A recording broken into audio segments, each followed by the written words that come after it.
ఏపీలో ఆయన రాష్ట్ర పార్టీకే అధినేత. అనుదినం అనేక నియోజకవర్గాల నుండి పార్టీ కేడర్ నుండి వచ్చే సమస్యలతో సతమతం అవుతుంటారు. వేలాది మంది కార్యకర్తల సమస్యలకు పరిష్కారం చూపుతారు. కానీ ఆయన జిల్లాలో పార్టీని బలోపేతం చేసుకోలేకపోతున్నారట.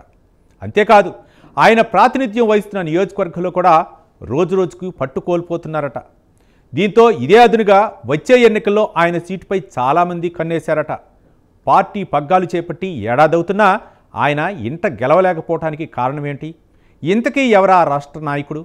ఏమా నియోజకవర్గం? Let's watch the story.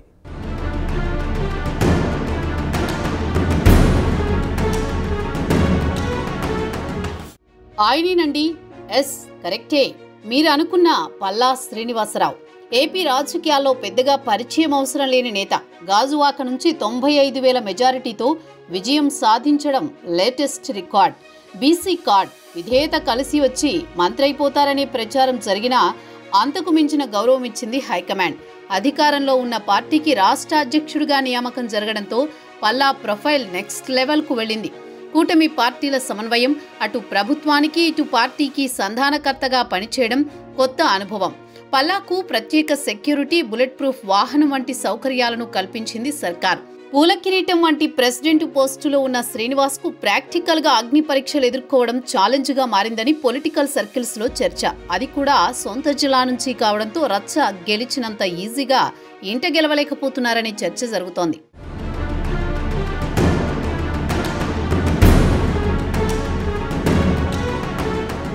Palla president అయి దాదాపు ఏడాది కాలమైంది. ఈ సమయంలో అనేక రాజకీయ పరిణామాలు, ఉత్కంఠభరిత ఎన్నికలు జరిగాయి. కొద్ది నెలల క్రితం ఉమ్మడి విశాఖ జిల్లా స్థానిక సంస్థల ఎమ్మెల్సీ ఎన్నికల కోసం ఉప ఎన్నిక జరిగింది. వైసీపీ ఎమ్మెల్సీ వంశీకృష్ణ యాదవ్ పార్టీ వీడడంతో ఖాళీ అయిన ఈ సీటును దక్కించుకోవడానికి వైసీపీ, కూటమి పార్టీలు పోటీ పడ్డాయి. 850కి పైగా ఓటర్లుండగా వైసీపీకి సంపూర్ణ మెజారిటీ ఉన్నప్పటికీ కూటమి ట్రయల్ వేసింది. ఈ ఎత్తుకు పై ఎత్తుగా మాజీ మంత్రి, ఉత్తరాంధ్ర కాపునేత బొత్స సత్యనారాయణ పేరును ప్రకటించింది వైసీపీ. దీంతో అభ్యర్థిత్వం ప్రకటించడం, ఎన్నికల నిర్వహణపై విస్తృతమైన కసరత్తు చేసిన పల్లా టీం ఫ్యాను పార్టీ డెసిషన్తో డైలమాలో పడింది. పోటీ అంటూ జరిగితే ఓటమి తప్పదని వెళ్లిన ఫీడ్బ్యాక్ ఆధారంగా ఆఖరి నిమిషంలో పోటీ నుంచి వైదొలుగుతున్నట్లు కూటమి ప్రకటించింది. దీంతో హైడ్రామా తప్పదని భావించిన చోట బొత్స ఎన్నిక ఏకగ్రీవమైంది. ఈ విధంగా ఎలక్షన్ టర్న్ తీసుకోవడం బొత్స రాజకీయ చిత్రతకు నిదర్శనం అనే ప్రచారం జరిగింది. సంఖ్యాబలం లేకుండా రాష్ట్ర అధ్యక్షుడి సొంత జిల్లాలో కూటమి ప్రయత్నాలు అభ్యర్థిని నిలబెట్టలేకపోవడం వంటి పల్లాకు కొంత మైనస్ గానే చెప్పాలి.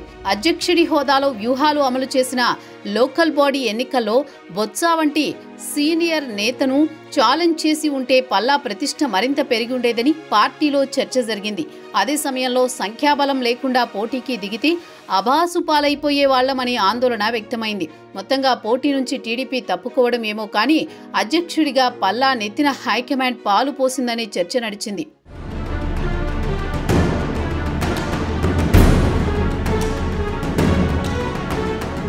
సరిగ్గా నెల రోజుల క్రితం జరిగిన ఉత్తరాంధ్ర టీచర్స్ ఎమ్మెల్సీ ఎన్నిక రాష్ట్ర అధ్యక్షుడికి నిజంగానే పరీక్ష పెట్టింది. రాజకీయాలకు సంబంధం లేని ఉపాధ్యాయ ఎమ్మెల్సీ ఎలక్షన్స్ లో ఏపీటీఎఫ్ అభ్యర్థిని కూటమి బలపరిచింది. సిట్టింగ్ ఎమ్మెల్సీ పాకలపాటి రఘువర్మకు సెకండ్ టైం ఛాన్స్ ఇవ్వాలని నేరుగా ఉపాధ్యాయులను అభ్యర్థించింది టీడీపీ. ఇందుకోసం రాష్ట్ర అధ్యక్షుడి నేతృత్వంలో పలు భేటీలు, నియోజకవర్గాల వారీగా ఆత్మీయ సమావేశాలు, పరిచయ వేదికలు పెట్టి హడావుడి చేసింది టీడీపీ. అధ్యక్షుడిగా పల్లా ఎదుర్కొన్న సెకండ్ టెస్ట్లో టీచర్లు ఆలోచన విధానం, వైసీపీ అంతర్గత మద్దతు గట్టిగా పనిచేశాయి. పీఆర్టీయూసీ నుంచి గాదె శ్రీనివాసులు నాయుడికి పట్టం కట్టింది ఉపాధ్యాయ వర్గం. ఇక్కడ కూటమి అభ్యర్థి పాకలపాటి రఘువర్మపై సుమారు 1900 ఓట్ల ఆధిక్యతతో గెలిచారు గాదె శ్రీనివాసులు నాయుడు. ఎమ్మెల్సీగా ఎవరు గెలిచినా కూటమిది క్రెడిట్ అని టీడీపీ క్లెయిమ్ చేసుకున్నా ఉత్తరాంధ్రలో ఎదురైన ప్రతికూలత టీడీపీ అధ్యక్షుడు పల్లాకు మరో మైనస్ మార్కుగా మారిందనే చర్చ జరిగింది. 2 ఎమ్మెల్సీ ఎన్నికల్లోనూ పల్లా పార్టీని గెలిపించలేకపోయారు. దీంతో ఒక పార్టీ రాష్ట్ర అధ్యక్షుడిగా పల్లా బాధ్యత వహించాల్సిన పరిస్థితి తప్పలేదు. ఈ అంశాన్ని ప్రతిపక్షం వైసీపీ దుమ్ము దులిపి ఆరబెట్టేసింది.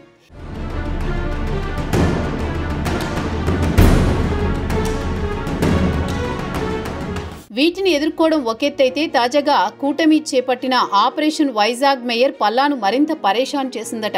రాజకీయ ఎత్తుగళ్లను సామాజిక వర్గం లింకు పడడంతో ఇంటా బయట సతమతమయ్యారట.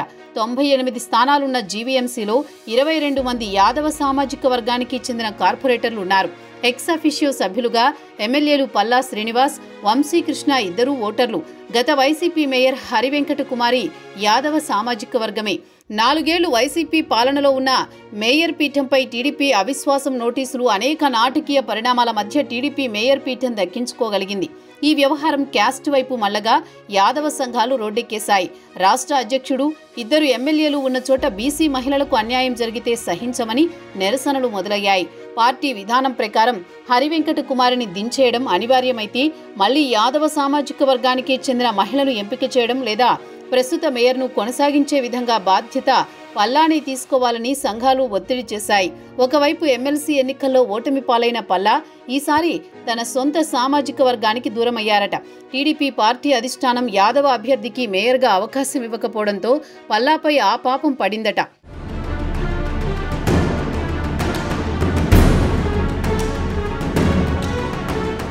ఇక అసలు కథ ఇక్కడే మొదలైందట.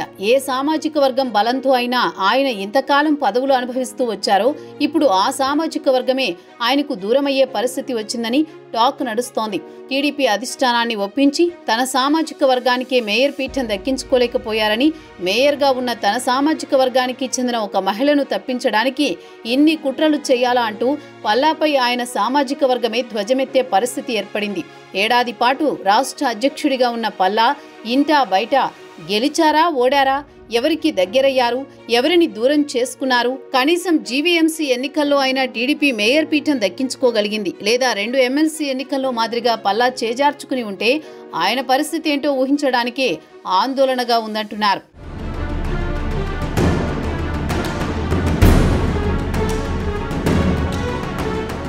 ఇంటా బయట పల్లా పరిస్థితి ఇలా ఉంటే సందట్లో సడేమియా అన్నట్లు ఇదే అదురుగా వచ్చే ఎన్నికలకు ఇప్పటి నుండే గాజువాక సీటుకు కర్చీఫ్ వేసేందుకు ఆ పార్టీతో పాటు మిగిలిన పార్టీలో నాయకులు కూడా క్యూ కడుతున్నారట. అందులో భాగంగానే మాజీ వైసీపీ ఎమ్మెల్యే తిప్పల నాగిరెడ్డి కుమారుడు వంశీ ఇటీవల వైసీపీని వీడి తండ్రి మాటను కాదని కుటుంబానికి దూరమై జనసేనలో చేరిపోయారు. ఆయనకు కూడా వచ్చే ఎన్నికల్లో గాజువాక నుంచి ఎమ్మెల్యేగా పోటీ చేయాలనే కోరిక బలంగా ఉందట. వచ్చే ఎన్నికల్లో పార్టీలో పొత్తుల కుమ్ములాటలు బలాబలాలు ఎలా ఉంటాయో తెలియదు. కానీ ఇప్పటి నుండే ఒక రాయేస్తే పోలే అంటూ ఆయన కూడా ఇప్పటి నుండి గాజువాకలో మరింత బలపడేందుకు ప్రయత్నాలు చేస్తున్నారట. మరోవైపు ఇంతకాలం గాజువాక జనసేన ఇన్ఛార్జిగా ఉన్న కోన తాతారావుకు ఇటీవల జనసేన కోటాలో డీసీసీబీ అధ్యక్ష పదవి దక్కింది. ఆయన కూడా ఎప్పటి నుండో గాజువాక ఎమ్మెల్యే కావాలని కలలు కంటున్నారు. మరి ఇప్పుడు డీసీసీబీ పదవిని సమర్థవంతంగా చేపట్టి గాజువాకలో వచ్చే ఎన్నికల నాటికి ఎమ్మెల్యే అభ్యర్థిగా పాగవేయాలని ప్రయత్నాలు చేస్తున్నారట. ఒకవైపు మాజీ ఎమ్మెల్యే కుమారుడు వంశీ, మరోవైపు అదే పార్టీలో ఉన్న కోన తాతారావు వచ్చే ఎన్నికల్లో మాత్రం ఎలాగైనా ఎమ్మెల్యే టికెట్ దక్కించుకుని పోటీ చేయాలని తహతహలాడుతున్నారట.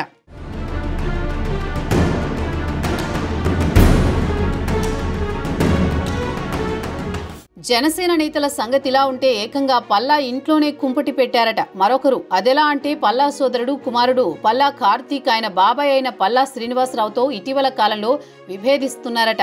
దానికి కారణం గాజువాక ప్రజలకు న్యాయం జరగడం లేదని ఆయన వాదన. అలాగే తన బాబాయ్ గెలవడానికి తాను తన తండ్రి ఎన్నో హామీలిచ్చి పల్లా శ్రీనివాసరావును గెలిపించాం, కానీ బాబాయ్ కనీసం గాజువాక నియోజకవర్గం వైపే చూడడం లేదని కార్తీక్ ఆవేదన చెందుతున్నారట.